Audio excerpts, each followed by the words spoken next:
Alors le vent, il faut avoir une bonne voile. Eh bien la Trinité-sur-Mer, qui est située à quelques encablures de Carnac, se trouve une voilerie française qui excelle dans ce domaine.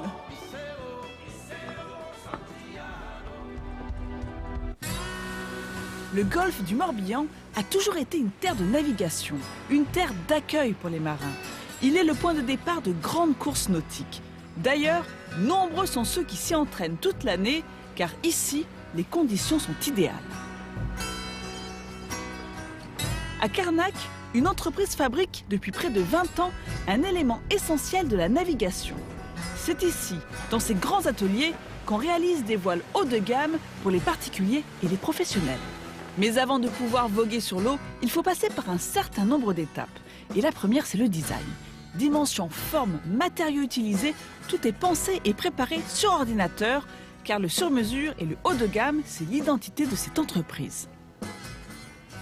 Chaque dossier, chaque voile a son dossier, a ses spécificités, a ses mesures, a ses exigences, et il n'y en a pas une identique. Ouais. Après le dessin, place à la confection. Au départ, une voile, ce n'est qu'un simple rouleau de tissu. Donc une fois que la voile est dessinée, on reçoit tous les petits morceaux de chez le découpeur, on le reçoit en rouleau comme ça, et chaque petit morceau est numéroté. Elles ont chacun leur petite identification. Ça peut représenter à peu près une cinquantaine de morceaux, une voile, et on l'assemble ici comme un puzzle. Un puzzle qui peut s'avérer compliqué à assembler. Celle-là, non. Il faut à peu près au moins une petite demi-heure pour classer tous les panneaux. Donc là, je suis en train de dégager la tête de la voile. On a retrouvé nos 6 morceaux.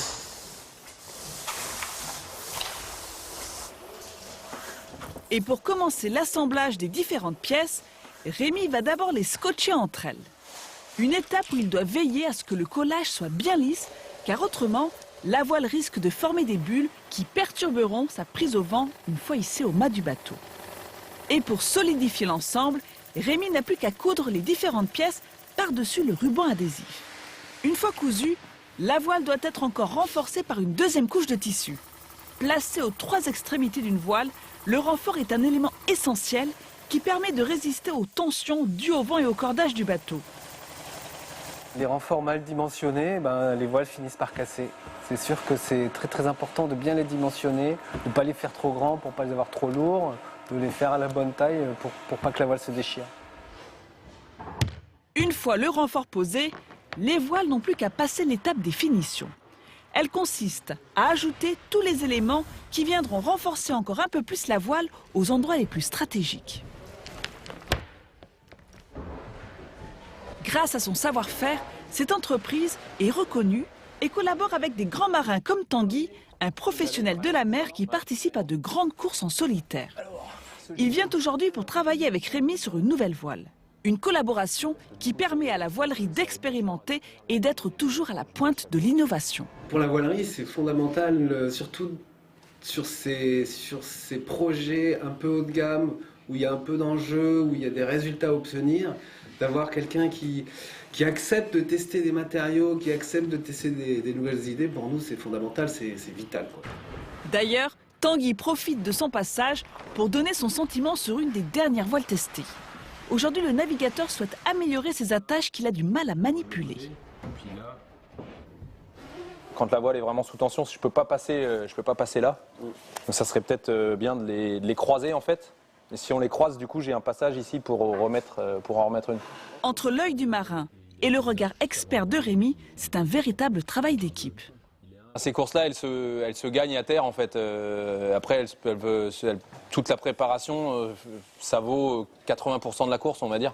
Après, les 20%, c'est à moi de finir. Mais là, il y a plein de monde, il y a plein de personnes qui participent. Effectivement, la voilerie et Rémi font partie des membres importants du team. Avec des voileries comme celle-ci, les marins français figurent parmi les meilleurs du monde. Ils peuvent braver vents et marées sans crainte. Elle est belle cette voile, hein. Ah ça, oui. c'est joli, dis donc. Et rappelez-vous, ce week-end s'est tenue une régate qui a lieu tous les ans dans la baie de Quiberon, le SPI Ouest-France, du 2 au 6 avril. C'est une régate qui existe depuis maintenant 40 ans. Les grandes stars de la voile étaient présentes. Et pour le public, c'est juste un spectacle magnifique que ce ballet de voiles colorées. Et d'ailleurs, chacune des voiles a sa fonction et est fabriquée dans une matière différente. Vous allez comprendre.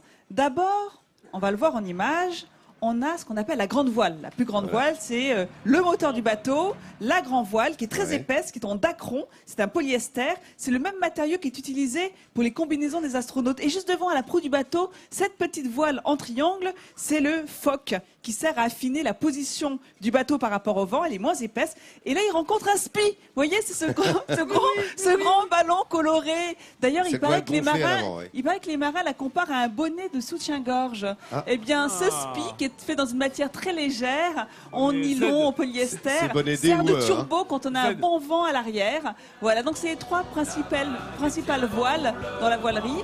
Et sur un monocoque, comme ceux que vous voyez à l'antenne. Et voilà, je tenais à vous les présenter pour vous dire que la France, justement, elle excelle dans ce domaine. C'est vrai, c'est vrai. Allez, on chante les amis. Tiens, bon, le vent, Iseo, Santillano. Allez, regardez les amis, les Cardaquois les connaissent par cœur, hein, celle-là.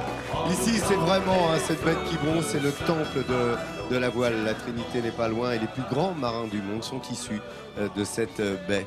Et ils ont navigué dans cette baie.